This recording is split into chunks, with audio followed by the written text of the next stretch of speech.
नमस्कार साथियों, स्वागत है आपका बहुत बहुत फिर से जर्नी इनसाइड में। और मुझे बहुत खुशी है कि जब आप लोग मेरे को रिस्पॉन्ड करते हैं और अपने कमेंट्स करते हैं।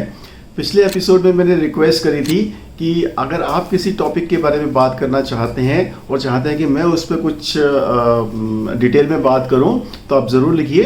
तो एक भाई ने कहा है कि सर आप प्रोनोलॉजी के बारे में बात कीजिए। प्रोनोलॉजी मतलब साइंस ऑफ प्रोनाउंसिएशन, उच्चारण के बारे में। तो देखिए, जिस कॉन्टेक्स्ट में आपने पूछा है मैंने उस पर प्रोफेशनल स्टडी नहीं की है, तो मैं उसके बारे में बात करने के लिए कॉम्पिटेंट नहीं हूँ। तो इस बारे में तो मैं बात नहीं करूँगा, लेकिन इतना ज़रूर कहूँगा कि उच्चारण बहुत आवश्यक है। उस किसी भी शब्द का, किसी भी चीज़ का सही उच्चारण हमारे जीवन पे बहुत ज़्यादा प्रभाव डालता है। मैं चूँकि मंत्र साधक हूँ और मंत्रों का सही उच्चारण, शब्दों का सही उच्चारण, चाहे वो बीज मंत्र है या पूरा मंत्र है, वो हमारे मन, मस्तिष्क, तन पर बहुत प्रभाव डालता है। तो मैं लकी रहा हूँ कि मुझे गुरु के संसर्ग में रहने का मौका मिला। और जब भी गुरुदेव हमें कोई मंत्र देते थे तो उसकी विधि के साथ साथ वही सही उच्चारण भी हमें सिखाते थे। और अपनी साधना में सही उच्चारण का, सही विधि से मंत्र जाप करने का, साधना करने का मैंने साक्षात अनुभव किया है। और देखिए, मैं आर्य समाज परिवेश से हूँ, तो मेरा बचपन आर्य समाज में बीता है, संध्या हवन करते हुए। तो आर्य समाज में गायत्री मंत्र पे बहुत जोर दिया जाता है। इसे वेद माता कहा जाता है, सबसे पावरफुल मंत्र कहा जाता है। तो जब मैं अपने गुरु से मिला तो मैंने उनसे गायत्री मंत्र के विषय में पूछा, लेकिन उन्होंने टाल दिया। उसके बाद अनेकों दफ़ा मैंने उनसे गायत्री मंत्र के बारे में थोड़ा बताने को कहा, चूँकि मेरे को ये पता था कि गायत्री मंत्र कीलित है, शापित है। जब तक गुरु मुख से आप नहीं सुनते हैं और गुरु उसको अनलॉक नहीं करते हैं, तब तक उसकी सारी पावर्स या शक्ति आप रियलाइज़ नहीं कर सकते हैं। तो काफ़ी टाइम तक गुरुदेव टालते रहे। एक बारी दशहरे के टाइम पे मैं गुरुधाम पे था, तो हम सब शिष्यों ने मिलकर प्लान बनाया कि आज गुरुदेव का मूड अच्छा है तो हम उनसे गायत्री मंत्र के बारे में पूछते हैं। तो सारे शिष्यों ने मिलकर मेरे को आगे कर दिया कि अरे भैया, आप गुरुदेव के नज़दीक हैं, आप जाके बात कीजिए। तो हम सब शिष्यों ने प्लान बनाया और हम गुरुदेव के चरण पकड़ के बैठ गए कि आज आप चाहे हमें मार लीजिए, चाहे कुछ भी कह लीजिए, लेकिन आज हम गायत्री मंत्र के बारे में जानना चाहेंगे। तो खैर, गुरुदेव का मूड अच्छा था। उन्होंने कहा ठीक है, कल सुबह तुम सब लोग सुबह सुबह 5 बजे नहा धो के मंदिर में बैठ जाना और फिर मैं तुम्हें गायत्री मंत्र के बारे में बताऊंगा। तो अगले दिन सुबह क्या हुआ, कैसे उन्होंने ध्वनि हमें सिखाई और उसका क्या साक्षात अनुभव हमें हुआ, वो मैं कभी किसी अगले एपिसोड में बताऊंगा, चूँकि आज प्रसंग नहीं है। पर इतना ज़रूर कहना चाहूँगा कि yes, pronunciation makes a lot of difference. उच्चारण का बहुत योगदान है, बहुत प्रभाव पड़ता है। तो जैसे मैंने पिछले एपिसोड में कहा था कि इस एपिसोड से हम बात करने वाले हैं 81 ड्राइवर कंडक्टर कॉम्बिनेशंस के बारे में। ड्राइवर नंबर 1 से लेकर 9 तक हो सकता है और उसका कॉरस्पॉन्डिंग कंडक्टर नंबर भी 1 से लेकर 9 तक हो सकता है। तो 9 × 9 इस तरह से 81 ड्राइवर कंडक्टर कॉम्बिनेशन बनते हैं। लेकिन इस एपिसोड को आप अप्रिशिएट कर पाओगे अगर आपने 1 से लेकर 9 तक की सारी सीरीज के नंबर्स की कैरेक्टरिस्टिक्स अच्छे से स्टडी की है। तो उसकी मैंने एक पूरी सीरीज बनाई है बर्थ डेट के हिसाब से। आप प्लेलिस्ट में जाके उसको नीचे चेक कर सकते हैं। अगर वो आपने अभी तक नहीं देखी है तो मैं रिकमेंड करूंगा कि पहले आप उसको चेक कीजिए, क्योंकि अगर 1 से लेकर 9 तक की कैरेक्टरिस्टिक्स आपको नहीं पता है तो उनका आपस में रिलेशंस क्या है, उनका मिलान कैसे होगा और क्या इम्पैक्ट हमारी लाइफ पे पड़ेगा, वो आप अच्छे से अप्रिशिएट नहीं कर पाएंगे। इनफैक्ट ये ड्राइवर कंडक्टर का कॉम्बिनेशन सबसे ज़्यादा इम्पॉर्टेंट कॉम्बिनेशन है। लोशो चार्ट रीड करने से पहले हम डेफिनेटली पहले ड्राइवर देखते हैं, फिर कंडक्टर देखते हैं और उन दोनों के क्या कॉम्बिनेशन बन रहा है, उसका इफेक्ट हम किसी भी व्यक्ति के जीवन पे बहुत इजीली देख सकते हैं। जैसा कि आपको पता है, ड्राइवर नंबर बात करता है आपकी पर्सनैलिटी के बारे में और कंडक्टर बात करता है आपके लाइफ पाथ के बारे में। तो दोनों अगर फ्रेंडली हैं, फेवरेबल हैं तो बहुत इम्पैक्ट डालते हैं, और अनफेवरेबल हैं तो आदमी को हमने स्ट्रगल करते भी देखा है। लेकिन इससे आप ये मत समझ लेना, दुखी मत हो जाना कि मेरे ड्राइवर कंडक्टर नॉन फ्रेंडली हैं तो मेरी लाइफ में स्ट्रगल से उसका कोई उपाय नहीं है। क्योंकि मेरे पास में इस तरह के बहुत सारे कमेंट्स आते हैं कि सर मेरा ड्राइवर कंडक्टर एंटी है और मैं स्ट्रगल कर रहा हूँ। उससे घबराने की ज़रूरत नहीं है, आपको जस्ट समझने की ज़रूरत है कि इसके वाइब्रेशंस क्या है। तो चलिए हम बात करते हैं इन ड्राइवर कंडक्टर कॉम्बिनेशंस का क्या रिजल्ट, क्या इम्पैक्ट पड़ता है और क्या लक फैक्टर हमारी लाइफ में हो सकता है, इसके बारे में।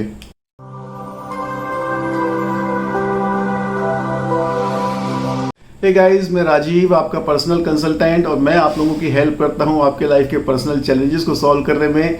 चाहे वो money, job, career, business, finance से रिलेटेड हो, आप पर्सनैलिटी ग्रोथ चाहते हैं, पर्सनल डेवलपमेंट चाहते हैं, आपके हेल्थ और रिलेशनशिप इश्यूज हैं जिसकी वजह से आप लाइफ में अपना पूरा पोटेंशियल रियलाइज नहीं कर पा रहे हैं, बहुत स्ट्रेसफुल है, या इस तरह के जितनी भी आपकी लाइफ की पर्सनल चैलेंजेस हैं, हम उनको सॉल्व करते हैं with the scientific and logical principles of numerology, graphology and wrist watch therapy. तो चलिए हम शुरुआत करते हैं।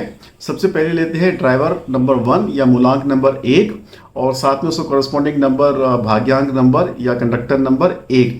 तो अगर 1 और 1 का कॉम्बिनेशन है तो दोनों सन एक साथ शामिल हैं, और sun is the king of the solar system. तो सन के बारे में हमने बात करी थी। ये लोग लीडर्स होते हैं, एडमिनिस्ट्रेटिव स्किल्स इनकी बहुत हाई होती है, इनिशिएटर्स होते हैं, रिस्क टेकर्स होते हैं। तो जब 1 और 1 दोनों एक साथ मिल जाते हैं तो पर्सनैलिटी भी सपोर्ट कर रही है और उनका लाइफ पाथ भी सपोर्ट कर रहा है।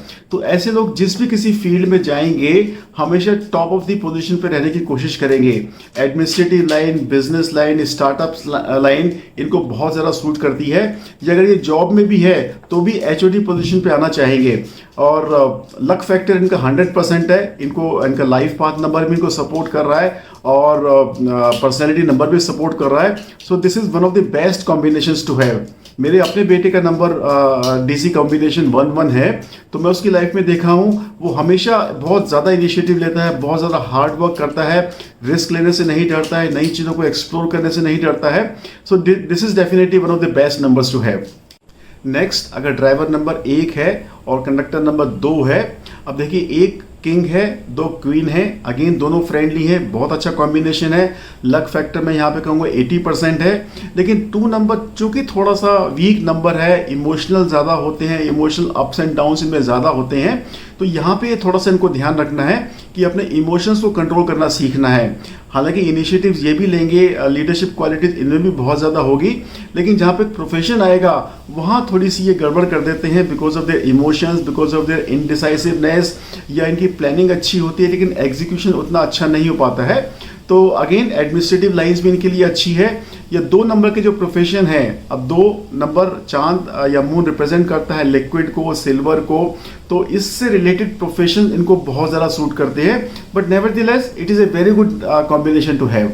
नेक्स्ट कॉम्बिनेशन है 1 and 3 का, ड्राइवर 1, कंडक्टर 3। अब देखिए दोनों ही बहुत स्ट्रॉन्ग प्लैनेट है, बहुत ज़बरदस्त कॉम्बिनेशन है, और मैं यहाँ पे कहूँगा लक फैक्टर 90 to 100% है। 3 नंबर भी जुपिटर का है, बहुत बड़ा प्लैनेट है, इनका एक अपना एक अलग ऑरा होता है, एक अलग मैग्नेटिक फील्ड होती है। और ये दोनों ही नंबर एंटरप्रेन्योरशिप के लिए, स्टार्टअप्स के लिए, बिजनेस के लिए, एंटरप्रेन्योर और एडमिनिस्ट्रेटिव लाइन के लिए बहुत अच्छे हैं।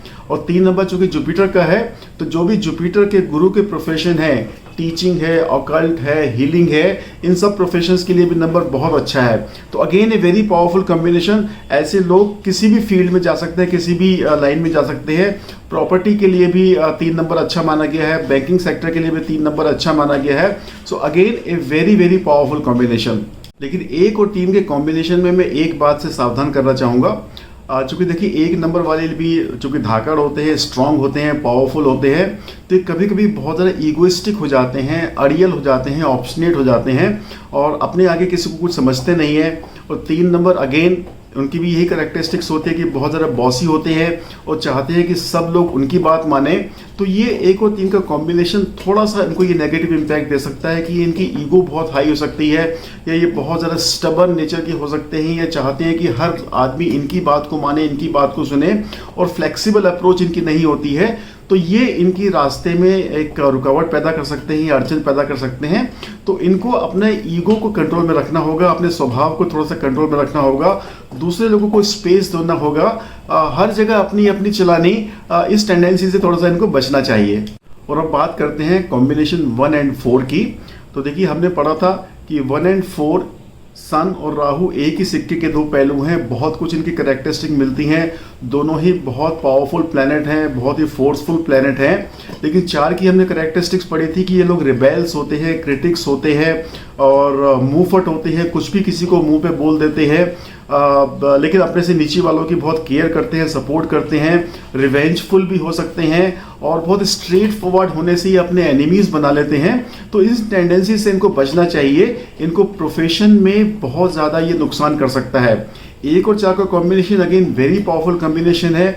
यहाँ पे मैं लक फैक्टर कहूँगा करीब आप 70% मान सकते हैं, क्योंकि राहु की नेगेटिव कैरेक्टरिस्टिक्स को अगर आप अपने ऊपर हावी होने देंगे तो ये आपके लिए नुकसानदेह हो सकता है। एडमिनिस्ट्रेटिव लाइन, बिजनेस लाइन या इस तरह के किसी भी जो नई इनिशिएटिव्स लेने हैं, out of the box thinking है। इनफैक्ट इंटरनेट बेस्ड काम आपको बहुत अच्छे लगेंगे, कंप्यूटर बेस्ड काम आपको बहुत सूट करेंगे। लेकिन थोड़ी सी राहु की जो नेगेटिव टेंडेंसीज अगर आपने कंट्रोल कर ली, अपनी जुबान पे काबू पे रखना सीख लिया, then you can literally rule the world. आप 0 to हीरो का सफ़र बहुत ईजिली तय कर सकते हैं। सो फ्रेंड्स, ये था मूलांक भाग्यांक का कॉम्बिनेशन 1 से लेकर 4 तक का। अगले एपिसोड में हम अगले कॉम्बिनेशंस के बारे में बात करेंगे, लेकिन तब तक आप मेरे को कमेंट करके ज़रूर बताइए कि ये एपिसोड आपको कैसा लग रहा है, ये सीरीज़ आपको कैसी लग रही है, क्या आपको अपने कॉम्बिनेशंस के बारे में कुछ क्लैरिटी मिल रही है। और मैं आपसे मिलूंगा अगले एपिसोड में अगले कॉम्बिनेशंस को लेके। तब तक चैनल को सब्सक्राइब कर लो, लाइक कर लो, कमेंट कर लो, शेयर कर लो। अच्छी इन्फॉर्मेशन लगनी है तो दूसरों को भी बता दो, एंड बेल आइकन ज़रूर प्रेस करना ताकि अगली हर इन्फॉर्मेशन सबसे पहले आप तक पहुँचे। So I will see you next time. Bye bye.